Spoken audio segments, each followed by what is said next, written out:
ನಮಸ್ತೆ ವೀಕ್ಷಕರೇ, ವಿಶೇಷ ಕಾರ್ಯಕ್ರಮ ಕಾರ್ತಿಕ ಮಹಾತ್ಮೆಗೆ ಸ್ವಾಗತ. ನಾನು ಮಂಜರಿ ಹೊಂಬಾಳಿ. ಸನಾತನ ಭಾರತದ ಸಂಪ್ರದಾಯಗಳಲ್ಲಿ ಎಲ್ಲ ಹಬ್ಬಗಳಿಗೂ ಎಲ್ಲ ಮಾಸಗಳಿಗೂ ಅದರದ್ದೇ ಆದ ಪ್ರಾಮುಖ್ಯತೆ ಇದೆ. ಶ್ರಾವಣ ಮಾಸದಲ್ಲಿ ಒಂದು ರೀತಿಯ ಹಬ್ಬಗಳನ್ನು ಆಚರಣೆ ಮಾಡಿದರೆ ಕಾರ್ತಿಕ ಮಾಸದಲ್ಲಿ ಮತ್ತೊಂದು ಬಗೆಯ ಆಚರಣೆಗಳಿಗೆ ಪ್ರಾಶಸ್ತ್ಯವನ್ನು ನೀಡಲಾಗಿರುತ್ತೆ. ಆದರೆ ಅದನ್ನ ತಿಳಿದುಕೊಂಡು ಪ್ರಜ್ಞಾಪೂರ್ವಕವಾಗಿ ಸಂಪ್ರದಾಯಬದ್ಧವಾಗಿ ಆಚರಣೆ ಮಾಡೋದು ನಮ್ಮೆಲ್ಲರ ಕರ್ತವ್ಯವಾಗಿರುತ್ತೆ.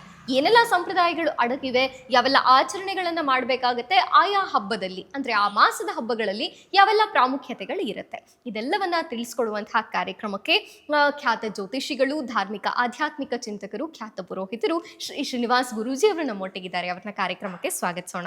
ಗುರುಗಳೇ ನಮಸ್ತೆ, ಕಾರ್ಯಕ್ರಮಕ್ಕೆ ಸ್ವಾಗತ. ನಮಸ್ಕಾರ. ಗುರುಗಳೇ, ಕಾರ್ತಿಕ ಮಾಸದಲ್ಲಿ ಇದ್ದೇವೆ. ಕಾರ್ತಿಕ ಮಾಸದ ವಿಶೇಷತೆ ಅಂದರೆ ಸಾಕಷ್ಟು ಮನೆಗಳಲ್ಲಿ ದೀಪಗಳನ್ನು ಬೆಳಗ್ತಾರೆ, ವಿಶೇಷ ಪೂಜೆಗಳನ್ನು ಆಚರಣೆ ಮಾಡ್ತಾರೆ. ಅದರ ಸಂಪ್ರದಾಯಬದ್ಧವಾದಂತಹ ಕ್ರಮಗಳೇನು ಅನ್ನುವಂಥದ್ದು. ಯಾಕೆ, ಮೊದಲನೇದಾಗಿ ಕೇಳೋದಾದರೆ, ಯಾಕೆ ಕಾರ್ತಿಕ ಮಾಸ ಇಷ್ಟು ಪ್ರಾಮುಖ್ಯತೆಯನ್ನು ಪಡೆದುಕೊಂಡಿದೆ? ನೋಡಿ, ವಿಶೇಷವಾದಂತಹ ಈ ಸಂಚಿಕೆಗೆ ಮತ್ತು ಒಂದು ವೀಕ್ಷಕರಿಗೆ ಒಂದು ಉತ್ತಮವಾದಂಥ ಮಾಹಿತಿ ಕೊಡುವಂತಹ ವಿಚಾರಕ್ಕೆ ಬಂದಾಗ ನಿಮ್ಮ ವಾಹಿನಿಗೆ ನಾನು ಅತ್ಯಂತ ಆಭಾರಿ ಮತ್ತು ಧನ್ಯವಾದಗಳನ್ನು ಹೇಳ್ತೇನೆ. ಮಾಸಗಳಲ್ಲಿ ನೀವು ನೋಡ್ಬೋದು, ಜ್ಯೇಷ್ಠ ಮಾಸ ಬಂದ ನಂತರದಲ್ಲಿ ಆಲ್ಮೋಸ್ಟ್ ಶುಭ ಸಮಯಗಳು, ಶುಭ ಲಗ್ನಗಳು, ಶುಭ ಮುಹೂರ್ತಗಳು ಸ್ಥಗಿತವಾಗುತ್ತೆ. ಜ್ಯೇಷ್ಠವಾದ ಮೇಲೆ ಆಷಾಢ ಬರುತ್ತೆ, ಆಷಾಢ ಆದಮೇಲೆ ಶ್ರಾವಣ ಬರುತ್ತೆ, ಶ್ರಾವಣದಲ್ಲೂ ಯಾವುದೂ ನಡೆಯೋದಿಲ್ಲ, ಆಷಾಢದಲ್ಲಿ ಮುಹೂರ್ತ ಸಿಗೋದಿಲ್ಲ, ಜ್ಯೇಷ್ಠದಲ್ಲಿ ಸಿಗೋದಿಲ್ಲ, ಭಾದ್ರಪದ ಮಾಸ ಎಲ್ಲ ಪಿತೃಪಕ್ಷಗಳು ಅದು ಇದು ಬರುತ್ತೆ, ಮುಹೂರ್ತಗಳು ಸಿಗೋದಿಲ್ಲ. ಅನಂತರದಲ್ಲಿ ಆಶ್ವೀಜ ಮಾಸದಲ್ಲಿ ಸ್ವಲ್ಪ ಸಮಯಗಳು ಸಿಗುತ್ತೆ, ನಂತರದಲ್ಲಿ ಸಿಗುವಂಥದ್ದೇ ಮುಹೂರ್ತಗಳು, ಶುಭ ಸಮಯಗಳು, ಶುಭ ಲಗ್ನಗಳು ಹುಟ್ಟುವಂಥ ಶುಭವಾದಂಥ ಮಾಸ ಯಾವುದು ಅಂತಂದರೆ ಅದು ಕಾರ್ತಿಕ ಮಾಸ. ಓಕೆ. ಈ ಕಾರ್ತಿಕ ಮಾಸದಿಂದ ಹಿಡಿದು ಮಾಘ ಮಾಸದವರೆಗೂ ಸಹ ಶಿವನ ಧ್ಯಾನವನ್ನು, ಶಿವನ ಉಪಾಸನೆ ಮಾಡುವಂಥ ಅತ್ಯಂತ ಪಾವಿತ್ರತೆಯ ದಿನಗಳಿರುತ್ತೆ. ನವೆಂಬರಿಂದ ಹಿಡಿದು ಫೆಬ್ರವರಿ ಅಂದರೆ ಯಾವಾಗಲೂ ಸಹ ಈ ಕಾರ್ತಿಕ ಮಾಸ, ನಂತರದಲ್ಲಿ ಮಾಘ ಮಾಸದವರೆಗೂ ಸಹ ಶಿವನ ಧ್ಯಾನವನ್ನು, ಶಿವನ ಉಪಾಸನೆಯನ್ನು, ಶಿವನ ಆರಾಧನೆಗಳನ್ನು ಮಾಡೋದಕ್ಕೆ, ವ್ರತ ನೇಮಾದಿಗಳನ್ನು ಮಾಡೋದಕ್ಕೆ, ಶುಭ ಕಾರ್ಯಗಳನ್ನು ಮಾಡಲಿಕ್ಕೆ, ಶುಭ ಲಗ್ನಗಳನ್ನ ಹಿಡಿಲಿಕ್ಕೆ ಅತ್ಯಂತ ಪಾವಿತ್ರತೆಯ ಮಾಸ. ಓಕೆ. ಅಂದರೆ ಮುಹೂರ್ತಗಳ ಆರಂಭವಾಗೋದೇ ಕಾರ್ತಿಕ ಮಾಸದಲ್ಲಿ. ಕಾರ್ತಿಕ ಮಾಸದಲ್ಲಿ ವಾಸ್ತುಪುರುಷನ ರಾಜಯೋಗ ಅಂತ ನಾವು ಹೇಳ್ತೀವಿ. ಈ ಕಾರ್ತಿಕ ಮಾಸಕ್ಕೋಸ್ಕರವಾಗಿ ಸುಮಾರು 3-4 ತಿಂಗಳ ಕಾಲದ ಕಾಯ್ತಾ ಇರ್ತೀವಿ ನಾವು. ಅಲ್ಲಿಂದನೂ ಸಹ ಕಾಯ್ತಾ ಇರ್ತೀವಿ. ಒಂದು ಪಾಯ ಪೂಜೆ ಮಾಡಬೇಕು ಅಂತನೋ, ಒಂದು ಗೃಹ ಪ್ರವೇಶವನ್ನು ಮಾಡಬೇಕು ಅಂತನೋ, ನಮ್ಮ ಮನೆಗಳಲ್ಲಿ ಮದುವೆ ಮಾಡಬೇಕು ಅಂತನೋ, ನಾಮಕರಣ ಮುಂಜಿಗಳನ್ನು ಮಾಡಬೇಕು ಅಂತನೋ ಈ ಕಾರ್ತಿಕ ಮಾಸಕ್ಕೋಸ್ಕರವಾಗಿ ವೆಯ್ಟ್ ಮಾಡ್ತಿರ್ತೀವಿ. ಯಾಕೆ ಅಂತಂದರೆ ಈ ಕಾರ್ತಿಕ ಮಾಸದ ಪಾವಿತ್ರತೆಯ ದಿನಗಳಲ್ಲಿ ಅತ್ಯಂತ ದೊಡ್ಡ ಮಟ್ಟದ ಮುಹೂರ್ತಗಳು ಸಿಗುತ್ತೆ. ಅಲ್ಲಿವರೆಗೂ ಸಹ ನೀವು ಮುಹೂರ್ತ ಹುಡುಕಬೇಕು ಅಂತ ಅಂದರೆ ಭಾಳ ಕ್ಲಿಷ್ಟಕರವಾಗಿರುತ್ತೆ. ಇದನ್ನು ಬಿಟ್ಟರೆ, ಕಾರ್ತಿಕ ಮಾಸವನ್ನು ಬಿಟ್ಟರೆ ನಿಮಗೆ ಮತ್ತೆ ಮುಹೂರ್ತ ಸಿಗೋದು ಮಾಘ ಮಾಸದಲ್ಲಿಯೇ. ಮಾಘ ಮಾಸ ಅಂತಂದರೆ ಶಿವರಾತ್ರಿ ಬರುತ್ತಲ್ಲ, ಅದಕ್ಕೆ ಮಾಘ ಮಾಸ. ಶಿವರಾತ್ರಿ ಪೂಜೆಗಳು ಬರುವಂಥದ್ದು ಮಾಘ ಮಾಸದಲ್ಲಿ. ಅಲ್ಲಿವರೆಗೂ ಸಹ ನಾವು ಶಿವರಾತ್ರಿ ತನಕ ಕಾಯಬೇಕು. ಆದರೆ ಈ ಕಾರ್ತಿಕ ಮಾಸದಿಂದ ಶಿವರಾತ್ರಿ ಅಂದರೆ ಫೆಬ್ರವರಿ ತನಕನೂ ಸಹ ಬರುವಂಥ ದಿನಗಳು ಶಿವನಿಗೆ ಅತ್ಯಂತ ಪ್ರಿಯವಾಗಿರುವಂಥ ಪಾವಿತ್ರತೆಯ ಮಾಸಗಳು.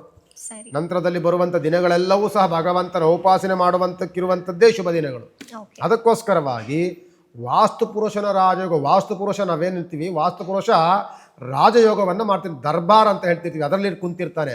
ಅಂದರೆ ಎಲ್ಲ ವೀಕ್ಷಕರನ್ನ, ಎಲ್ಲ ಪ್ರೇಕ್ಷಕರನ್ನ, ಎಲ್ಲ ಭಕ್ತವೃಂದವನ್ನು, ಪ್ರತಿಯೊಂದು ಒಂದು ಭಕ್ತ ಗಣಗಳನ್ನು ಅವ್ರಿಗೆ ಅನುಗ್ರಹವನ್ನು ನೀಡುವಂತಹ ವಾಸ್ತುಪುರುಷ ರಾಜಯೋಗದಲ್ಲಿದ್ದಾಗ ಶುಭ ಕಾರ್ಯಗಳನ್ನು ನಾವು ಮಾಡಿದಂಥ ಎಲ್ಲ ಕೈಂಕರ್ಯಗಳು, ಪ್ರಯತ್ನಗಳೆಲ್ಲವೂ ಸಹ ಫೇಲ್ಯೂರ್ ಆಗೋದಿಲ್ಲ, ಸಕ್ಸಸ್ ಆಗುವಂತಹ ಮಾಸ. ಅದಕ್ಕೆ ಶಿವನ ಅನುಗ್ರಹ ಸಂಪೂರ್ಣವಾಗಿರುತ್ತೆ ಅಂತಂದರೆ ಅದು ಕಾರ್ತಿಕ ಮಾಸದಲ್ಲಿಯೇ.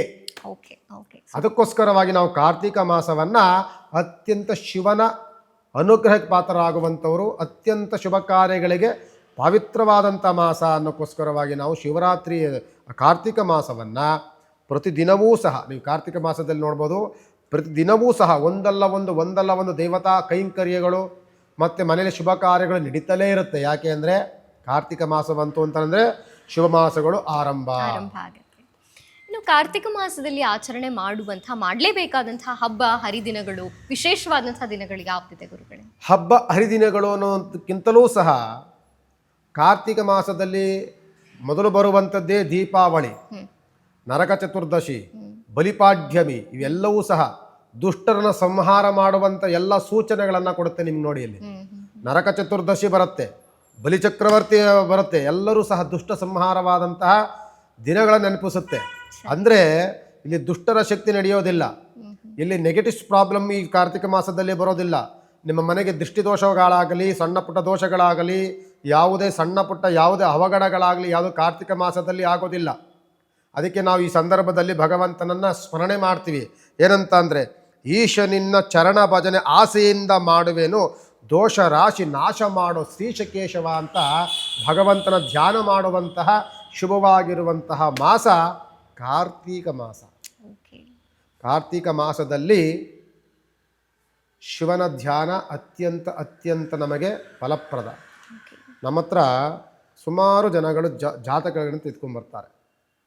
ಗುರುಗಳೇ, ನಮಗೆ ದೋಷ ಇದೆ, ನಮಗೆ ಆರೋಗ್ಯ ವ್ಯತ್ಯಾಸವಿದೆ, ಮನೆಗಳಲ್ಲಿ ದೊಡ್ಡ ಅನಾಹುತಗಳಾಗ್ತಿದೆ, ನಮಗೆ ದೊಡ್ಡ ಮಟ್ಟದ ಏನೇನೋ ಒಂದು ಅಲ್ಲೋಲ ಕಲ್ಲೋಲಗಳಾಗುವಂತಹ ಏನೇನೋ ನಮಗೆ ಅನ್ನಿಸ್ತಾ ಇದೆ. ಇದೆಲ್ಲದಕ್ಕೂ ಒಂದು ಮದ್ದು ಅಂತ ಅಂದರೆ ಶಿವನ ಧ್ಯಾನ, ಶಿವನ ಅಭಿಷೇಕ, ಶಿವನ ಉಪಾಸನೆ, ಮೃತ್ಯುಂಜಯ ಹೋಮ, ಆಯುಷು ಹೋಮ, ಇವೆಲ್ಲವನ್ನು ಕಾರ್ತಿಕ ಮಾಸದಲ್ಲಿ ಅತ್ಯಂತ ಹೆಚ್ಚಿನದಾಗಿ ಮಾಡ್ತಾರೆ. ಯಾಕೆ ಅಂತಂದರೆ ಶಿವನ ಅನುಗ್ರಹ ನಮಗೆ ಬೇಕು. ಅಂದರೆ ಮೋಕ್ಷಾಧಿಪತಿಯಾದಂಥವನು ಮಹಾಪರಮೇಶ್ವರ. ಆ ಮೋಕ್ಷಾಧಿಪತಿಯನ್ನು ನಾವು ಭಗವಂತನಲ್ಲಿ ಪ್ರಾರ್ಥನೆ ಮಾಡಿಕೊಳ್ಬೇಕು. ಮೋಕ್ಷಾಧಿಪತಿಯನ್ನು ನಮಗೆ ಆಯಸ್ವೃದ್ಧಿಯನ್ನು ಮಾಡುವಂತಹ ಆರೋಗ್ಯಕಾರಕನಾದಂತಹ ಮೃತ್ಯುಂಜಯ ಯಾವಾಗಲೂ ಸಹ ನಿನ್ನ ಅನುಗ್ರಹ ನಮ್ಮ ಕುಟುಂಬದ ಮೇಲೆ, ನನ್ನ ಮೇಲಿರಲಿ ಅಂತ ಪ್ರಾರ್ಥನೆ ಮಾಡಿಕೊಳ್ಳುವಂತಹ ಶುಭ ದಿನ, ಶುಭ ಮಾಸ ಕಾರ್ತಿಕ ಮಾಸ. ಕಾರ್ತಿಕ ಮಾಸದಲ್ಲಿ ಬರುವಂಥ ಹಬ್ಬಗಳೆಲ್ಲ ಪ್ರತಿದಿನವೂ ಹಬ್ಬವೇ. ಬರುವಂಥ ಪ್ರತಿದಿನವೂ ಸಹ ಹಬ್ಬವೇ ಆಗಿರುತ್ತೆ. ಯಾಕೆಂದರೆ ಒಬ್ಬರ ಮಲ್ಲಿ ಭಗವಂತನ ಉಪಾಸನೆ, ಧ್ಯಾನ, ಪೂಜೆ, ಪುನಸ್ಕಾರಾದಿಗಳು ನಡೀತಲೇ ಇರುತ್ತೆ. ಅತಿಥಿಗಳನ್ನು ಕರಿತಾ ಇರ್ತಾರೆ, ನಾವು ಅತಿಥಿಗಳನ್ನು ಕರಿತಾ ಇರ್ತೀವಿ. ಪ್ರತಿದಿನವೂ ಸಹ ಇಲ್ಲಿ ಹಬ್ಬವೇ ಆಗಿರುತ್ತೆ ಹೊರತು ಹಬ್ಬದ ದಿನಗಳನ್ನು ನೆನ್ಕೊಳ್ಳುವಂಥ ದಿನವೇ ಬರೋದಿಲ್ಲ. ಇಲ್ಲಿ ಎಲ್ಲ ದಿನವೂ ಹಬ್ಬದ ದಿನಗಳೇ ಆಗಿರುತ್ತೆ. ಅದರಿಂದ ಕಾರ್ತಿಕ ಮಾಸದಲ್ಲಿ ಬರುವಂಥ ಹಬ್ಬ ದಿನಗಳು ಅಂತ ಅಂದರೆ ಒಂದು ತುಳಸಿ ಹಬ್ಬ, ಒಂದು ಮೊದಲು ಬಂದಂಥದ್ದು ದೀಪಾವಳಿ. ಅದ ನಂತರದಲ್ಲಿ ನಮಗೆ ಕಾರ್ತಿಕ ಮಾಸದಲ್ಲಿ ನಾನು ಆಗಲೇ ಹೇಳ್ದಂಗೆ ಶಿವನ ಉಪಾಸನೆ ಮಾಡುವಂಥದ್ದೇ ಕಾರ್ತಿಕ ಮಾಸ. ಕಾರ್ತಿಕ ಸೋಮವಾರ ಅಂತ ನಮಗೆ 4 ವಾರಗಳು ಬರುತ್ತೆ. 4 ವಾರವೂ ಸಹ ಅತ್ಯಂತ ಭಗವಂತನನ್ನು ನೆನೆಕೊಂಡು ಭಗವಂತನಿಗೆ ಉಪಾಸನೆ ಮಾಡುವುದಕ್ಕೆ ನಿಮಗೆ ದಿನ ಮಾಡಲಿಕ್ಕೆ ಆಗೋದಿಲ್ಲ ಅಂದಾಗ ವಾರಕ್ಕೊಂದು ಬಾರಿಯಾದರೂ ಶಿವನಿಗೆ ಅತ್ಯಂತ ಪ್ರಿಯವಾಗಿರುವಂತಹ ದಿನ ವಾರ ಯಾವುದು ಅಂತಂದರೆ ಸೋಮವಾರ, ಚಂದ್ರನ ವಾರ. ಸೋಮವಾರದಂದು ಯಾರು ವಿಶೇಷವಾಗಿ ಶಿವನ ಉಪಾಸನೆಗಳನ್ನು ನೀವು ನೋಡ್ಬೋದು. ಎಷ್ಟೋ ಜನಗಳು ಕಾರ್ತಿಕ ಮಾಸ ಅದರಲ್ಲೂ ಸೋಮವಾರ ಬಂತು ಅಂದರೆ ಬೆಳಗ್ಗೆಯಿಂದನೂ ಊಟ ಮಾಡೋದಿಲ್ಲ. ಕಾರ್ತಿಕ ಸೋಮವಾರ ದಿನ ಸೋಮವಾರ ಅಂತ ಮಾಡ್ತಾರೆ, ಒಪ್ಪತ್ತಿನ ಊಟ ಮಾಡ್ತಿರ್ತಾರೆ. ಇನ್ನೊಂದು ಸಂಪ್ರದಾಯಗಳಿದೆ, ಅವರು ನೆಲದಲ್ಲಿ ಊಟ ಮಾಡ್ತಿರ್ತಾರೆ. ಕಾರ್ತಿಕ ಮಾಸ ಬಂತಂದ್ರೆ ಎಲೆನಲ್ಲೂ ಊಟ ಮಾಡೋದಿಲ್ಲ, ನೆಲದಲ್ಲಿ ಕೂತ್ಕೊಂಡು ಬರೀ ನೆಲದಲ್ಲಿ ಕೂತ್ಕೊಂಡು ಊಟ ಮಾಡ್ತಿರ್ತಾರೆ. ಅದೊಂದು ಹರಕೆಯನ್ನು ಮಾಡ್ಕೊಂಡಿರ್ತಾರೆ ಅವರು. ಅಂದರೆ ಶಿವ ಭಕ್ತರಿಗೆ ಅತ್ಯಂತ ಬೇಗ ಒಲಿಯುವಂಥ ಭಗವಂತ. ನೀವು ಯಾವ ರೀತಿಯಲ್ಲಿ ಅವನನ್ನು ಆರಾಧನೆಗಳು ಮಾಡ್ತೀರೋ ಅದೇ ರೀತಿಯಾಗಿ ಒಲಿತಾನೆ ಅವನು. ಅದಕ್ಕೋಸ್ಕರವಾಗಿ ನೀವು ಹರಕೆ ಹೆಂಗಿರುತ್ತೆ ಅಂತಂದರೆ ಬಹಳ ಸರಳವಾಗಿರುತ್ತೆ. ನೋಡಿ, ನನಗೆ ಒಳ್ಳೇದು ಮಾಡು, ನಿನ್ನ ಆರಾಧನೆ ಮಾಡಿ ನಾನು ಬರೀ ಆ ನೆಲದಲ್ಲಿ ಊಟ ಮಾಡ್ತೇನೆ. ಇಷ್ಟು ಸಣ್ಣದಾದಂಥ ಒಂದು ಪ್ರಾರ್ಥನೆ, ಆದರೆ ಅದು ಬಹಳ ಫಲವಾಗಿರುತ್ತೆ. ಕಾರ್ತಿಕ ಮಾಸ ಅನ್ನುವಂಥದ್ದು ಶಿವನಿಗೆ ಅತ್ಯಂತ ಪವಿತ್ರತೆ ಮಾಸ. ನಾವು ಹಂಗೆ ಹೇಳ್ತೀವೋ ಅದೇ ರೀತಿಯಾಗಿ ಆರೋಗ್ಯ ಅಭಿವೃದ್ಧಿ ಮಾಡುವುದಕ್ಕೆ, ಶಿವನ ಅನುಗ್ರಹಕ್ಕೆ ನಾವೆಲ್ಲರೂ ಸಹ ಪಾತ್ರರಾಗಲಿಕ್ಕೆ ಅತ್ಯಂತ ಸರಳವಾಗಿ ಪೂಜೆಗಳನ್ನು ಮಾಡಿಕೊಂಡು ಆ ಭಗವಂತನ ಒಲಿಸ್ಕೊಳ್ಳೋದಕ್ಕೆ ಅತ್ಯಂತ ಶುಭವಾಗಿರುವಂಥ ದಿನಗಳು, ಶುಭವಾಗಿರುವಂಥ ಮಾಸಗಳು ಕಾರ್ತಿಕ್ ಮಾಸ. ಎಸ್, ಇನ್ನು ನೀವು ಊಟದ ವಿಚಾರ ಬಗ್ಗೆ ತಿಳಿಸ್ತಿದ್ರಿ. ಸಾಕಷ್ಟು ಜನ ಈ ಮಾಸದಲ್ಲಿ ಮಾಂಸಾಹಾರವನ್ನು ಕೂಡ ತ್ಯಜಿಸ್ತಾರೆ, ಮಾಂಸಾಹಾರವನ್ನು ಸ್ವೀಕಾರ ಮಾಡೋದಿಲ್ಲ, ಕೇವಲ ಸಾತ್ವಿಕವಾದಂಥ ಆಹಾರ ತಗೋತಾರೆ. ಅದಕ್ಕೆ ಏನು ಕಾರಣ? ಮಾಂಸಾಹಾರವನ್ನು ತ್ಯಜಿಸ್ಬೇಕಾ ಅಥವಾ ಹೇಗೆ ಅಂತ? ಏನಾಗುತ್ತೆ ಅಂದರೆ, ಕೆಲವರು ಹೇಳ್ಬೋದು, ಏನ್ರಿ ಊಟ ಅನ್ನುವಂಥದ್ದು ಅವನು ವೈಯಕ್ತಿಕ, ಅವನು ಏನು ಬೇಕಾದ್ರೂ ಊಟ ಮಾಡ್ಬೋದಲ್ವಾ, ಭಕ್ತಿ ಇದ್ದರೆ ಸಾಕಲ್ವಾ ಅಂತ ಹೇಳ್ಬೋದು. ಆದರೆ ಭಗವಂತ ಹೇಳುವಂಥದ್ದು ಯಾವುದನ್ನೂ ಸಹ ನಾವು ಪ್ರಾಣಿ ಹಿಂಸೆಗಳನ್ನು ಮಾಡಬಾರ್ದು. ಆ ಪ್ರಾಣಿಗೆ ಪ್ರಾಣಿಯನ್ನು ಶಾಪ ಕೊಡಬಾರ್ದು. ಅದು ನಾವೊಂದು ಏನೋ ಒಂದು ಹತ್ಯೆಯನ್ನು ಮಾಡಿದ್ರೆ ಅದು ಒಂದು ಶಾಪವನ್ನು ಕೊಡುತ್ತೆ. ಅದು ಮನಸ್ಸಿನಲ್ಲಿ ಏನಾದರೂ ಒಂದು ನಿನ್ನ ಮೇಲೆ ಒಂದು ಕೆಟ್ಟ ದೃಷ್ಟಿಯನ್ನು ಬಿಡುತ್ತೆ.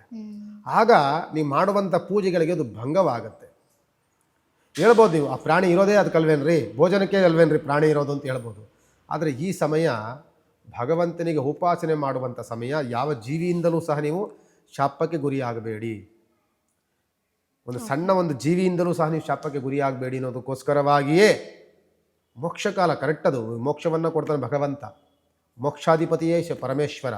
ಅದಕ್ಕೊಂದು ಮೋಕ್ಷ ಆಗಿರ್ಬೋದು. ಆದರೆ ನನಗೆ ಭಗವಂತನಲ್ಲಿ ನಾನು ಧ್ಯಾನವನ್ನು ಮಾಡಿಕೊಳ್ಳಿದ್ದಕ್ಕೆ, ನನಗೆ ಸಂಪೂರ್ಣವಾದಂತಹ ಅವನ ಮೇಲೆ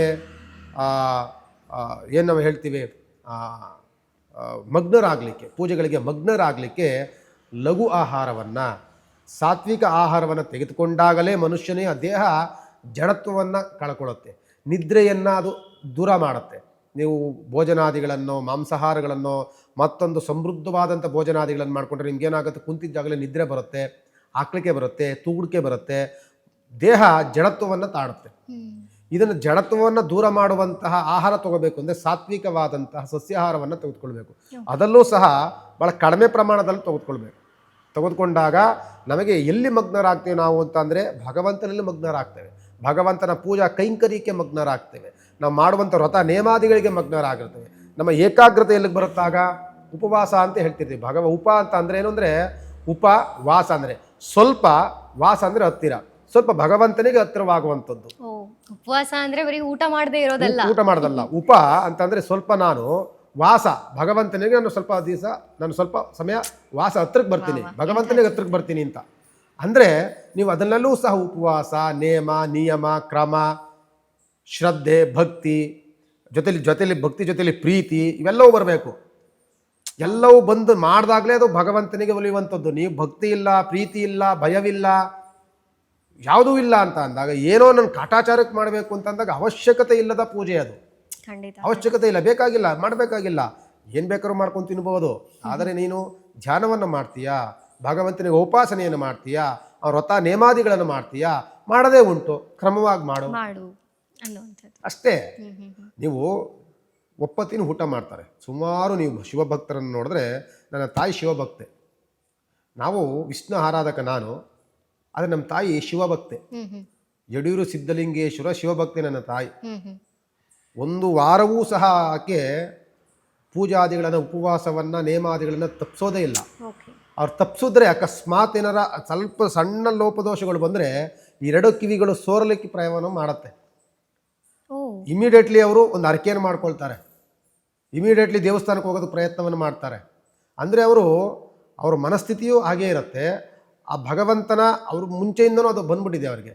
ಎಷ್ಟು ವಿಷ್ಣು ಆರಾಧನೆ ಮಾಡ್ತಾರೋ ಶಿವನ ಆರಾಧನೆ ಹಂಗೆ ಮಾಡ್ತಾರೆ. ಬರೀ ನೆಲದಲ್ಲಿ ಈಗಲೂ ನಿನ್ನ ಕೈಲಿ ಆಗಲ್ಲ, ಬೇಡ ಅಂತಂದ್ರೂ ಬಿಡಲ್ಲ, ಅವರು ಬರೀ ನೆಲದಲ್ಲಿ ಊಟ ಮಾಡ್ತಾರೆ. ಅಂದರೆ ಅವರು ಆ ಶಿವನ ಭಕ್ತಿಯಲ್ಲಿ ಅವರು ತಲ್ಲೀನರಾಗಿದ್ದಾರೆ, ಅಲ್ಲಿ ಅವರು ಸಂಪೂರ್ಣವಾಗಿ ಶರಣಾಗತರಾಗಿದ್ದಾರೆ ಶಿವನಿಗೆ ಅಂತ. ಅಂದರೆ ನಿಮಗಲ್ಲಿ ಆಚಾರ ವಿಚಾರಗಳು ಕ್ರಮವಾಗಿ ಮಾಡಬೇಕು. ಅವರು ಒಂದೊತ್ತು ಊಟವನ್ನು ಮಾಡ್ತಾರೆ ಅಷ್ಟೇ, ಬೆಳಗ್ಗೆ ಟಿಫನ್ ಮಾಡೋದಿಲ್ಲ, ಮಧ್ಯಾಹ್ನ ಆಲ್ಮೋಸ್ಟ್ 3 ಗಂಟೆ ಗೋಧೂಳಿ ಸಮಯ ಬಂದ ಟೈಮಲ್ಲಿ ಊಟ ಮಾಡಿಬಿಟ್ಟು ರಾತ್ರಿ ಊಟ ಮಾಡೋದಿಲ್ಲ. ಕ್ಲೀನಾಗಿ ಅವತ್ತೇನು ಮಾಡೋದು, ಬಡಿಯಿಂದ ಪ್ರತಿ ಮನೆ ಒರೆಸೋದು, ಗುಡಿಸೋದು, ಪ್ರತಿಯೊಂದೂ ಕ್ರಮವಾಗಿ ಮಾಡ್ಕೊಂಬರ್ತಾ ಇರ್ತಾರೆ. ಅಷ್ಟೇ ಮಾಡಿ ನೀವು ಆ ಕ್ರಮವನ್ನು ಮಾಡಿದಾಗ ನಿಮ್ಮ ಸಂಪೂರ್ಣವಾದಂಥ ಏಕಾಗ್ರತೆ, ನಾನಿವತ್ತು ಭಗವಂತನ ಪೂಜೆ ಮಾಡ್ತಿದ್ದೀನಿ, ನಾನು ಹಿಂಗಿರಬೇಕು ಅಂತ ಅಂದ್ಕೊಂಡಾಗ ನಿಮ್ಮ ಪೂಜೆಗೆ ಯಾವುದೂ ಭಂಗಗಳು ಬರೋದಿಲ್ಲ. ಆಮೇಲೆ ಶಿವ ಭಕ್ತಿಗೆ ಪ್ರಿಯ, ಶಿವ ಅಭಿಷೇಕಕ್ಕೆ ಪ್ರಿಯ, ಮಹಾವಿಷ್ಣು ಅಲಂಕಾರಕ್ಕೆ ಪ್ರಿಯ. ನೀವು ಮಹಾವಿಷ್ಣು ಹೊಲಿಸ್ಕೋಬೇಕಾದ್ರೆ ನೀವು ಭಾಳ ಕಷ್ಟ, ಶಿವನನ್ನು ಹೊಲಿಸ್ಕೊಳ್ಬಾದ್ರೆ ಭಾಳ ಸುಲಭ. ಮಹಾವಿಷ್ಣು ಹೋಲಿಸ್ಕೋಬೇಕಾದ್ರೆ ಖರ್ಚು ಜಾಸ್ತಿ. ಅವನಿಗೆ ಅಲಂಕಾರ ಮಾಡಬೇಕು, ಅವನಿಗೆ ಮೇಕಪ್ ಮಾಡಬೇಕು, ಅವ್ರಿಗೆ ಎಲ್ಲವೂ ಸಹ ಅವ್ರಿಗಿದ್ರೆ ಅವ್ರಿಗೆ ಅಲಂಕಾರ ಪ್ರಿಯ. ವಿಷ್ಣು ಅಲಂಕಾರ ಪ್ರಿಯ, ದಿಗಂಬರ, ಅವನಿಗೆ ಏನು ಬಟ್ಟೆನೂ ಸಹಿತ ಹಾಕೊಳ್ಳಿಲ್ಲ ವಯ್ಯ ಶಿವ. ಆದರೆ ಅವರಿಗೆ ಭಕ್ತಿ ಮುಖ್ಯ. ಅದು ಭಕ್ತಿಯಿಂದ ನೀವು ಭಕ್ತಿಯಿಂದ ಪೂಜೆ ಮಾಡಬೇಕು. ಎಷ್ಟು ಭಕ್ತಿಯಿಂದ ಪೂಜೆ ಮಾಡ್ತೀರೋ ಅಷ್ಟು ಬೇಗ ಒಲಿಯುವಂಥವನು ಪರಮೇಶ್ವರ. ಅದಕ್ಕೆ ಭಕ್ತಿ ಬೇಕು, ಇಂಪಾರ್ಟೆಂಟ್. ಗುರುಗಳೇ, ತಾವು ತಿಳಿಸ್ಕೊಡ್ತಿದ್ರಿ ಕಾರ್ತಿಕ ಮಾಸ ವಿಶೇಷವಾಗಿ ಶಿವನನ್ನ ಆರಾಧನೆ ಮಾಡುವಂತಹ ಮಾಸ ಅಂತ. ಇನ್ನು ಕಾರ್ತಿಕ ಮಾಸದಲ್ಲಿ ಇಡೀ ಮಾಸದುದ್ದಕ್ಕೂ ದೀಪವನ್ನ ಬೆಳಗಬೇಕು, ದೀಪ ಹಚ್ಚಬೇಕು ಅಂತೆಲ್ಲ ಹೇಳ್ತಾರಲ್ಲ, ಇದು ಯಾಕೆ? ನೋಡಿ, ದೀಪಂ ಜ್ಯೋತಿ ಪರಬ್ರಹ್ಮ, ದೀಪಂ ಜ್ಯೋತಿ ಪರಾಯಣಂ, ದೀಪೇನ ಹ್ರೇತೆ ಪಾಪಂ, ಸಂಧ್ಯಾಕಾಲ ದೀಪ ನಮೋಸ್ತುತಿ ಎನ್ನುವಂಥ ಶ್ಲೋಕ. ಆ ದೀಪನನ್ನು ಪರಬ್ರಹ್ಮ ರೂಪದಲ್ಲಿ ಪೂಜೆ ಮಾಡ್ತಾ, ನೀನೇ ಪರಬ್ರಹ್ಮ ಅಂತ ಅವನಲ್ಲಿ ಪೂಜೆಯನ್ನು ಮಾಡ್ತಾ, ಅವನ ಧ್ಯಾನವನ್ನು ಮಾಡ್ತಾ, ದೀಪೇನ ಹ್ರಿಯತೆ ಪಾಪಂ, ದೀಪವನ್ನು ಹತ್ತಿ ನನ್ನ ಪಾಪಗಳನ್ನ ಹೋಗಲಾಡಿಸು. ಆ ದೀಪಕ್ಕೆ ನಾವು ಪ್ರಾರ್ಥನೆ ಮಾಡ್ಕೊಳ್ತಾ ಇದ್ದೇವೆ. ನಾನು ಪ್ರತಿನಿತ್ಯವೂ ಒಂದು ತಪ್ಪನ್ನು ಮಾಡಿರ್ತೀನಿ, ನನಗೆ ಗೊತ್ತಿಲ್ಲ, ನನಗೆ ಅರಿವಿಗೆ ಬಂದಿರೋದಿಲ್ಲ. ದೀಪೇನೆ ಹ್ರಿಯತೆ ಪಾಪ, ನಾನು ಮಾಡುವಂಥ ತಪ್ಪುಗಳನ್ನು ನೀನು ಮನ್ನಿಸುವಂತ ಪ್ರಾರ್ಥನೆ ಮಾಡ್ಕೊಳ್ಬೇಕು. ಅಂದರೆ ಇವತ್ತಿನ ಪಾಪವನ್ನು, ಇವತ್ತಿನ ದೋಷವನ್ನು, ಇವತ್ತಿನ ಸಮಸ್ಯೆಯನ್ನು, ಇವತ್ತು ಮಾಡಿದಂಥ ಅನಾಚಾರಗಳನ್ನು ನನಗೆ ಗೊತ್ತಿಲ್ಲದ ರೀತಿಯಲ್ಲಿ ಮಾಡಿಬಿಡ್ತೀನಿ. ನಾನು ಅನ್ಕೊಂಡಿರ್ಬೋದು ಮಾಡೋದೇ ಇಲ್ಲ ಅಂತ, ಏನೋ ಒಂದು ತಪ್ಪು ಮಾಡ್ತೀನಿ. ಹ್ರಿಯತೆ ಪಾಪಂ, ನೀನು ಕ್ಷಮಿಸ್ಬಿಡು ನನ್ನನ್ನು. ಇವತ್ತಿನ ಪಾಪವನ್ನು ನಾವು ಹೋಗಲಾಡಿಸಿಕೆ ಮಾಡುವಂಥದ್ದು ಪೂಜೆ. ನೀವು ತಿಂಗಳಾನುಗಟ್ಲೆ ಮಾಡಿದ್ದೆಲ್ಲ ಬಿಟ್ಬಿಡಿ, ಇವತ್ತಿನ ಪಾಪ ಫಸ್ಟ್ ಕಳ್ಕೊಳ್ಳಿ. ಇವತ್ತಿನ ಪಾಪ ಕಳ್ಕೊಳ್ಳೋದಕ್ಕೆ ನೀವೇನು ಮಾಡಬೇಕು ಅಂದರೆ, ದೀಪಂ ಜ್ಯೋತಿ ಪರಬ್ರಹ್ಮ, ದೀಪಂ ಜ್ಯೋತಿ ಪರಾಯಣಂ, ದೀಪೇನ ಹ್ರಿಯತೆ ಪಾಪಂ, ಸಂಧ್ಯಾಕಾಲ ದೀಪವನ್ನ, ಸಾಯಂಕಾಲ ದೀಪವನ್ನು ಹಚ್ಚುತ್ತಾ ಆ ಕಾರ್ತಿಕ ಮಾಸದಲ್ಲಿ ಪ್ರಾರ್ಥನೆ ಮಾಡ್ಕೊಳ್ಳಿ, ಇವತ್ತಿನ ಪಾಪ ಕಳಿಯಪ್ಪ ಅಂತ. ಜನ್ಮ ಜನ್ಮದ ಪಾಪಗಳನ್ನೆಲ್ಲವೂ ಸಹ ಭಗವಂತ ಕಳೆದು ಬಿಡ್ತಾನಂತೆ. ಇವತ್ತಿನ ಪಾಪ ಕಳಿ ಅಂತ ನೀವು ಪೂಜೆ ಪ್ರಾರ್ಥನೆ ಮಾಡಿಕೊಂಡ್ರೆ ಜನ್ಮ ಜನ್ಮದ ಪಾಪಗಳನ್ನು ಕಳಿತಾನೆ ಭಗವಂತ.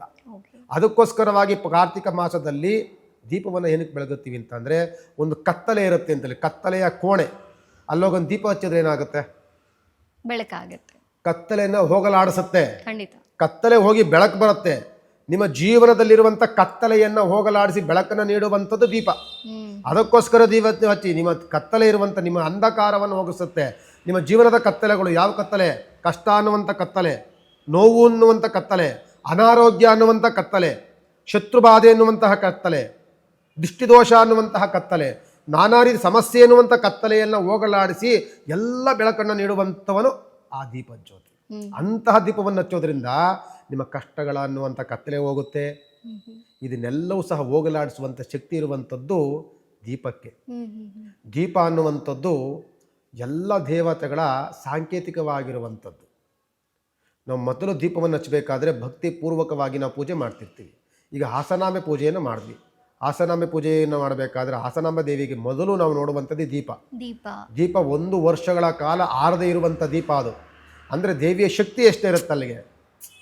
ಅದಕ್ಕೆ ದೀಪಕ್ಕೆ ನಾವು ಅಷ್ಟು ಮಹತ್ವವನ್ನು ಕೊಡ್ತೇವೆ. ಆಸನಾಂಬೆ ದೇವಿ ಬರೋದುವಂಥದ್ದು ಸಹ ನೋಡಿ 15 ದಿನಗಳ ಕಾಲ ತೆಗೆದಿರ್ತಾರೆ. ನಮಗೆ ದೀಪಾವಳಿ ಹಬ್ಬದ ಹಿಂದೆ ಮುಂದೆ ತೆಗೆದ್ರೆ ಕಾರ್ತಿಕ ಮಾಸ ತನಕನೂ ಸಹ ಆಸನಾಂಬೆ ದೇವಿ ಇರ್ತಾಳೆ ಅಲ್ಲವೇ? ಕಾರ್ತಿಕ ಮಾಸ ಅಂತಂದರೆ ದೀಪಗಳ ಹಬ್ಬ, ದೀಪಗಳನ್ನು ಪ್ರಜ್ವಲಿಸುವಂಥದ್ದೇ ಹಬ್ಬ. ದೀಪಾವಳಿ ಹಬ್ಬ ದಿವಸದ ಒಂದಿನ ದೀಪ ಹಚ್ಬಿಟ್ಟು ಸುಮ್ಮನೆ ಕುಂತ್ಕೊಂಡ್ರೆ ಆಗಲ್ಲ. ಕಾರ್ತಿಕ ಮಾಸದಲ್ಲಿ 1 ತಿಂಗಳ ಕಾಲ, ಅಮಾವಾಸ್ಯೆಯಿಂದ ಹಿಡಿದು ಮತ್ತೆ ಒಂದು ಅಮಾವಾಸ್ಯೆವರೆಗೂ ಸಹ ಕಾರ್ತಿಕ ಮಾಸ ಇರುತ್ತೆ. ಕಾರ್ತಿಕ ಮಾಸದ ಸಂಪೂರ್ಣ 1 ತಿಂಗಳ ಕಾಲ ಮನೆಯಲ್ಲಿ ದೀಪವನ್ನು ಬೆಳಗಿಸ್ಬೇಕು. ಇನ್ನು ದೀಪ ಹಚ್ಚುವಾಗ ಎಷ್ಟು ಸಂಖ್ಯೆಯ ದೀಪ ಹಚ್ಚಬೇಕು ಅನ್ನುವಂಥದ್ದು ಪ್ರಶ್ನೆ ಇರುತ್ತೆ. ಈಗ ದೇವರ ಮುಂದೆ ಎಷ್ಟು ಸಂಖ್ಯೆಯಲ್ಲಿ ದೀಪ ಹಚ್ಚಬೇಕು, ತುಳಸಿಯ ಮುಂದೆ, ವೃಂದಾವನದ ಮುಂದೆ ಹೇಗೆ ಹಚ್ಚಬೇಕು, ಮನೆಯಲ್ಲಿ ಎಷ್ಟು ದೀಪಗಳನ್ನು ಬೆಳಗಿಸ್ಬೇಕು, ಮತ್ತು ಅದಕ್ಕೆ ಯಾವ ಎಣ್ಣೆಯನ್ನು ಸಹ ಬಳಸಬೇಕು ಅಂತ. ಈಗ ಎಲ್ಲ ಅಂಗಡಿಗಳಲ್ಲಿ ದೀಪದ ಎಣ್ಣೆ ಅಂತಲೇ ಸಿಗ್ತಿದೆ.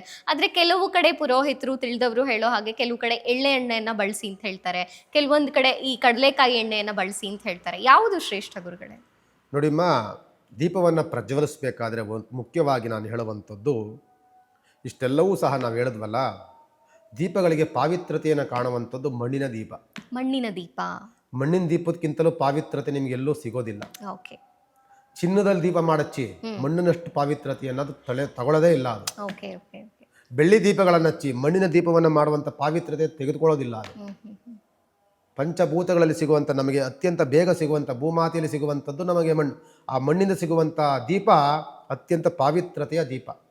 ನಾವು ಏನಾದರೂ ದೀಪಕ್ಕೆ ಎಣ್ಣೆಯನ್ನು ಹಾಕಬೇಕು ಅಂತ ಅಂದರೆ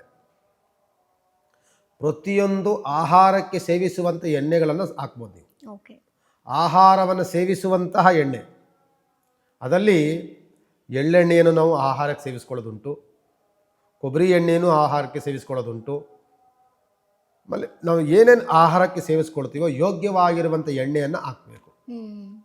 ಆದರೆ ಈ ತಲೆಗೆ ಹಚ್ಚುವಂತಹ ಹರಳೆಣ್ಣೆ ಇಂಥದ್ದುಗಳನ್ನು ಹಾಕುವಂಥದ್ದನ್ನು ಕೆಲವು ನಿಷಿದ್ಧಗಳನ್ನು ಮಾಡಿಕೊಳ್ಬೇಕು. ಹರಳೆಣ್ಣೆ ಹಾಕೋದ್ರಿಂದ ಸ್ವಲ್ಪ ಅದು ಮನೆಗಳಿಗೆ ಸಣ್ಣ ಪುಟ್ಟ ವ್ಯತ್ಯಾಸಗಳಾಗುವಂಥ ಸೂಚನೆಗಳನ್ನು ಕೊಡುವಂತಹ ಸಾಧ್ಯತೆಗಳುಂಟು. ಯಾಕೆಂದರೆ ದೀಪಗಳನ್ನು ಬೇಗ ಅದು ಹಾರಿಸುತ್ತೆ, ಸಲೀಸಾಗಿ ಉರಿಲಿಕ್ಕೆ ಬಿಡೋದಿಲ್ಲ. ಅದರಲ್ಲಿ ಗಷ್ಟವೆಲ್ಲವೂ ಸಹ ಕಟ್ಕೊಳ್ತಾ ಇರ್ತದೆ ಹರಳೆಣ್ಣೆ ಹಾಕಿದಾಗ. ಹರಳೆಣ್ಣೆ ಬೇರೆ ತಲೆಗೆ ಹಾಕೊಳ್ಳೋದು, ಎಳ್ಳೆಣ್ಣೆಯನ್ನು ಹಾಕಬೇಕು. ಎಳ್ಳೆಣ್ಣೆ ಅನ್ನುವಂಥದ್ದು ದೀಪಕ್ಕೋಸ್ಕರವಾಗಿರುವಂಥದ್ದೇ ಎಳ್ಳೆಣ್ಣೆಯಷ್ಟು ಪಾವಿತ್ರತೆಯನ್ನು ಬೇರೆ ಮತ್ತೊಂದು ಎಣ್ಣೆಗಳು ನಿಮಗೆ ಕೊಡೋದಿಲ್ಲ.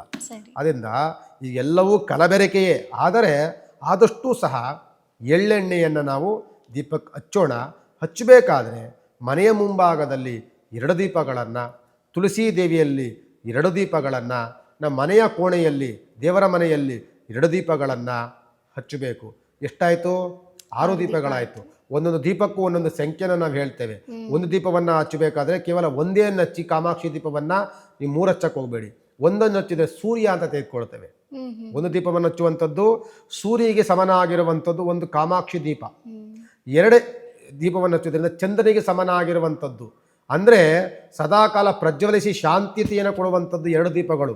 3 ದೀಪಗಳನ್ನು ಹಚ್ಚಿದ್ರೆ ನಿಮಗೆ ಗುರುವಿನ ಸಂಕೇತ. ಅಂದರೆ ಒಂದು ಕಾಮಾಕ್ಷಿ ದೀಪ, 2 ಕಂಬಗಳನ್ನು ಹಚ್ಚಿದ್ರೆ ಗುರುವಿನ ಸಂಕೇತವಾಗುತ್ತೆ. ಕಾಮಾಕ್ಷಿ ದೀಪವನ್ನು ನಾವು ಏಕಾಗ್ರತೆಯ ಒಂದೇ ಸೂರ್ಯ ಅಂತ ಅಂದಾಗ ಮತ್ತೊಂದಕ್ಕೆ ಎಣಿಕೆಯೇ ಇರೋದಿಲ್ಲ, ಅವನಿಗೆ ಸಮನಾಗಿರೋ ನಾವು ಯೋಚನೆ ಮಾಡಲಿಕ್ಕೆ ಆಗೋದಿಲ್ಲ. ಕಾಮಾಕ್ಷಿ ದೀಪ ಅನ್ನೋದು ಒಂದಾಗುತ್ತೆ. ಮತ್ತು 2 ಕಂಬಗಳನ್ನು ಹಚ್ಚಬೇಕು. ಮನೆಯಲ್ಲಿ 2 ದೇವರ ಮನೆಯಲ್ಲಿ 2 ದೀಪ ಕಂಬ, ಬಾಗಿಲಲ್ಲಿ 2 ಮಣ್ಣಿನ ದೀಪ, ತುಳಸಿ ದೇವಿಯಲ್ಲಿ 2 ಮಣ್ಣಿನ ದೀಪ, ಇದೆಲ್ಲವೂ ಸಹ ಹಚ್ಚೋದ್ರಿಂದ ಅಂದರೆ 7 ಹಚ್ಚಬಾರ್ದು, 4 ಹಚ್ಚಬಾರ್ದು. 4 ದೀಪಗಳನ್ನು ಹಚ್ಚಬೇಡಿ, ರಾಹುವಿನ ಸಂಖ್ಯೆ. 7 ದೀಪವನ್ನು ಹಚ್ಚಬೇಡಿ, ಕೇತುವಿನ ಸಂಖ್ಯೆ. 8 ದೀಪಗಳನ್ನು ಹಚ್ಚಬೇಡಿ, ಶನಿಯ ಸಂಖ್ಯೆ. ಅದನ್ನು ಬಿಟ್ಟು ಮಿಕ್ಕಿದ್ದು ಎಷ್ಟು ಬೇಕಾದ್ರೂ ನೀವು ಹಚ್ಕೊಳ್ಳಿ. ಕಾಮಾಕ್ಷಿ ದೀಪವನ್ನು ನೀವು ಲೆಕ್ಕಕ್ಕೆ ತೆಗೆದುಕೊಳ್ಳಬೇಡಿ ಅಂತ ಈ ಸಂದರ್ಭದಲ್ಲಿ ಹೇಳ್ಬೋದು. ಹಚ್ಚಬೇಕಾದ್ರೆ ಕೆಲವು ದೀಪಗಳಲ್ಲಿ 5 ನೋಡಿ, ಯಾವುದೇ ಒಂದು ದೀಪದ ಕಂಬ ತೆಗೆದುಕೊಂಡ್ರೆ ನಿಮಗೆ 5 ಇರುತ್ತೆ. 5 ಸಂಖ್ಯೆ ಅನ್ನುವಂಥದ್ದು ಅತ್ಯಂತ ಶುಭ ಸಂಖ್ಯೆ. ಅದು ಬುಧನ ಸಂಖ್ಯೆ, ಬುದ್ಧಿಯನ್ನು ಪ್ರಜ್ವಲಿಸುವಂತಹ ಸಂಖ್ಯೆ. ಅದಕ್ಕೆ ನೀವು ಯಾವುದೇ ದೀಪದ ಕಂಬ ತೆಗೆದುಕೊಳ್ಳಿ, 5 ದೀಪಗಳನ್ನು ಹಚ್ಚುವಂಥ ಸ್ಥಳಗಳನ್ನು ಇಟ್ಟಿರ್ತಾರೆ. ಏನಕ್ಕೆ ಅಂತಂದರೆ 5 ದೀಪಗಳನ್ನು ಹಚ್ಚೋದ್ರಿಂದ 5 + 5 2 ಹಚ್ಚಿದ್ರೆ ಎಷ್ಟಾಯಿತು? 10 ಆಯಿತು. 10ನ ನಾವು ಕೂಡಿದಾಗ ಎಷ್ಟಾಗುತ್ತೆ? ಸಿಂಗಲ್ ನಂಬರ್ ಆಗುತ್ತೆ. ಎಲ್ಲ ಬಂತು ತಿರುಗಾಲಿ? ಸೂರ್ಯನಿಗೆ ಬಂತಲ್ಲಿಗೆ. 2 ದೀಪಗಳನ್ನು 5 ದೀಪ ಹಚ್ಚಿದ್ರೆ 10 ಆಗುತ್ತೆ. 10ನ್ನು ಕೂಡಿದಾಗ ನಾವು ಎಷ್ಟಾಗುತ್ತೆ? 2ನ್ನು ಕೂಡಿದಾಗ ಸಿಂಗಲ್ 0 ಒಂದು ಸೈಲೆಂಟ್ ಆದರೆ ಒಂದೇ ಸಂಖ್ಯೆ ಆಗುತ್ತೆ. 1 ಅಂದರೆ ಸೂರ್ಯ, 5 ಅಂತಂದರೆ ಬುಧ. 2 ಸೇರ್ಕ ಬುಧ ಆದಿತ್ಯ ಯೋಗ ಅಂತ ನಾವು ಹೇಳ್ತೀವಿ ಜ್ಯೋತಿಷ್ಯದಲ್ಲಿ. ಅದಕ್ಕೆ ನೀವು ಹಚ್ಚಬೇಕಾದ್ರೆ 2 ದೀಪಗಳನ್ನು ಹಚ್ಚಿದ್ರೆ 2 ದೀಪ ಹಚ್ಚುಗಳೇ, ಇಲ್ಲ ಅಂತ ಅಂದರೆ 5 ದೀಪಗಳನ್ನು ಹಚ್ಚಿ. ಅದಿನ್ನೂ ತುಂಬ ಚೆನ್ನಾಗಿರೋದು. ಅಂದು 4 ಕಂಬಗಳು, ಒಂದು ಕಾಮಾಕ್ಷಿ ದೀಪ, ಅದನ್ನು ಹಚ್ಬೋದು. ಇಲ್ಲ ಅಂತಂದರೆ ಒಂದು ಕಂಬದಲ್ಲಿ 5 ದೀಪಗಳನ್ನು ಹಚ್ಬೋದು. ಅದನ್ನು ಹಚ್ಚಿ ತುಂಬ ನಿಮಗೆ ಆ ಪಾಸಿಟಿವ್ ಎನರ್ಜಿ, ಆ ಪಾಸಿಟಿವ್ ಅನ್ನುವಂಥದ್ದು ಮನೆಯಲ್ಲಿ ಒಂದು ಶುಭವಾದಂತಹ ಸೂಚನೆಗಳನ್ನು ಕೊಡುವಂತಹ ಒಂದು ಶುಭ ಸಾಂಕೇತಿಕ ದೀಪದಲ್ಲಿ ಸಿಗುತ್ತೆ. ಖಂಡಿತ ತುಂಬ ಅದ್ಭುತವಾಗಿ ತಿಳಿಸ್ಕೊಟ್ರಿ ಗುರುಗಳೇ. ನಾವು ದೀಪ ಅಂದ ತಕ್ಷಣ ಒಂದು ಕಂಬದಲ್ಲಿ 5 ಬತ್ತಿಗಳನ್ನು ಹಾಕಲಿಕ್ಕೆ ಮಾಡಿರ್ತಾರೆ, ಇದೇನೋ 5 ಅಂತ ಅನ್ಕೋತೀವಿ. ಆದರೆ ಅದರ ಹಿಂದೆ ಇಷ್ಟು ಅದ್ಭುತವಾದಂಥ ಒಂದು ತತ್ವ ಅಡಗಿದೆ ದೇವರನ್ನ ಕಾಣಲಿಕ್ಕೆ ಅನ್ನುವಂಥದ್ದು. ಇನ್ನು ಕಾರ್ತಿಕ ಮಾಸದಲ್ಲಿ ಯಾವೆಲ್ಲ ವ್ರತಗಳು, ವಿಶೇಷವಾದಂಥ ವ್ರತಗಳೇನಾದ್ರು ಇದೆಯಾ? ಈಗ ತಾವು ತಿಳಿಸ್ಕೊಡ್ತಾ ಇದ್ರಿ, ಕೆಲವರು ಮಾಂಸಾಹಾರವನ್ನು ತ್ಯಜಿಸ್ತಾರೆ, ನೆಲದ ಮೇಲೆ ಊಟ ಮಾಡುವಂಥ ವ್ರತವನ್ನು ಕೈಗೊಂಡಿರ್ತಾರೆ ಅನ್ನೋವಂಥದ್ದು. ಆ ಥರದ ವಿಶೇಷ ವ್ರತಗಳು ಮನೆಯಲ್ಲಿ ಸರಳವಾಗಿ ಹೆಣ್ಮಕ್ಳು ಮತ್ತೆ ಮನೆ ಮಂದಿ ಎಲ್ಲರೂ, ಮಕ್ಕಳಿಂದ ಹಿಡಿದು ಎಲ್ಲರೂ ಮಾಡಬಹುದಂಥ ಸರಳ ವ್ರತವನ್ನು ಯಾವ್ದಾದ್ರು ಇದೆಯಾ? ನೋಡಿ, ಸರಳವಾಗಿ ಕೇದಾರೇಶ್ವರ ಪೂಜೆಗಳನ್ನು ಹೆಚ್ಚಿನದಾಗಿ ಮಾಡ್ತಾರೆ. ಮತ್ತು ಶಿವನಿಗೆ ಸಂಬಂಧಪಟ್ಟಂತಹ ಉಪಾಸನೆಗಳನ್ನು, ಶಿವನ ಧ್ಯಾನವನ್ನು, ವ್ರತ ಕಥೆಗಳನ್ನು, ವಿಶೇಷವಾಗಿ ರುದ್ರಾಭಿಷೇಕವನ್ನು ಮತ್ತು ಶಿವನಿಗೆ ಉಪಾಸನೆಗಳನ್ನು, ಅಷ್ಟೋತ್ತರಾದಿಗಳನ್ನು ಪ್ರತಿ ಸೋಮವಾರವೂ ವಿಶೇಷವಾಗಿ ಮಾಡುವಂಥದ್ದು ಒಳ್ಳೆಯದು. ಅದಲ್ಲೂ ಸಹ ತುಂಬ ಆರೋಗ್ಯದಲ್ಲಿ ವ್ಯತ್ಯಾಸವಾಗಿದೆ, ಅನಾರೋಗ್ಯದಲ್ಲಿದ್ದಾರೆ, ಕುಟುಂಬದಲ್ಲಿ ಸಮಸ್ಯೆಗಳಿದೆ ಅನ್ನುವಂಥವರು, ಯಾವುದೋ ಈಗ ಒಬ್ಬರು ಜ್ಯೋತಿಷ್ಯೇತ್ರ ಹೋಗಿರ್ತೀರಿ, ನಿಮ್ಗೆ ಯಾಕೋ ಸ್ವಲ್ಪ ಆರೋಗ್ಯ ದೋಷಗಳಿದೆ, ಆಯಸ್ಸಿಗೆ ದೋಷವಿದೆ ಅನ್ನುವಂಥದ್ದು, ಯಾವಾಗಲೂ ಆರೋಗ್ಯ ಕೆಡುವಂಥ ಸಂದರ್ಭಗಳು ಇವೆಲ್ಲವೂ ಸಹ ಕಂಡಾಗ ಶಿವನ ಉಪಾಸನೆ ಅತ್ಯಂತ ಫಲಪ್ರದವಾಗಿರುತ್ತೆ. ಕಾರ್ತಿಕ ಮಾಸ ಮೃತ್ಯುಂಜಯ ಹೋಮವನ್ನು ಅಥವಾ ಮೃತ್ಯುಂಜಯ ಜಪವನ್ನು ಅಥವಾ ಶಿವನ ಧ್ಯಾನವನ್ನು ಇದೆಲ್ಲವೂ ಸಹ ಮಾಡೋದ್ರಿಂದ ಶಿವನ ಕೃಪೆಗೆ ನಾವೆಲ್ಲರೂ ಸಹ ಅತ್ಯಂತ ಬೇಗ ಪಾತ್ರರಾಗ್ತೀವಿ. ಎಸ್. ನೀವು ಕಾರ್ತಿಕ ಮಾಸದಲ್ಲಿಗಿಂತಲೂ ಮೊದಲು ಅಥವಾ ಆಚೆ ಮಾಡೋದಕ್ಕಿಂತಲೂ ಸಹ ಕಾರ್ತಿಕ ಮಾಸ ಬಂದಾಗ ಶಿವನ ಧ್ಯಾನ ಅತ್ಯಂತ ಪಾವಿತ್ರತೆಯನ್ನು ತಾಳುತ್ತೆ. ಯಾಕೆಂದರೆ ಭಗವಂತ ಪ್ರತಿಯೊಂದು ಗುಡಿಯಲ್ಲಿಯೂ ಸಹ ಈಗ ವಾಸವಾಗ್ತಾರೆ. ಕಾರ್ತಿಕ ಮಾಸ ಬಂದಾಗ ಧರೆಗಿಳಿದು ಬರ್ತಾನೆ ಭಗವಂತ ಶಿವ ಪರಮೇಶ್ವರ. ಕೈಲಾಸದಿಂದ ಧರೆಗಿಳಿದು ಬಂದಂತಹ ಪರಮೇಶ್ವರ ಈಗ ಬೇಗ ಭಕ್ತರ ಅನುಗ್ರಹ, ಭಕ್ತರು ಯಾವ್ಯಾವ ಭಕ್ತರು ಏನೇನು ಉಪಾಸನೆಗಳನ್ನು ಮಾಡ್ತಾರೆ, ನನ್ನ ಆರಾಧನೆ ಹೆಂಗೆ ಮಾಡ್ತಾರೆ ಅಂತ ನೋಡುವುದಕ್ಕೋಸ್ಕರವಾಗಿ ಕೈಲಾಸದಿಂದ ಭೂಲೋಕಕ್ಕೆ ಬರ್ತಾನೆ.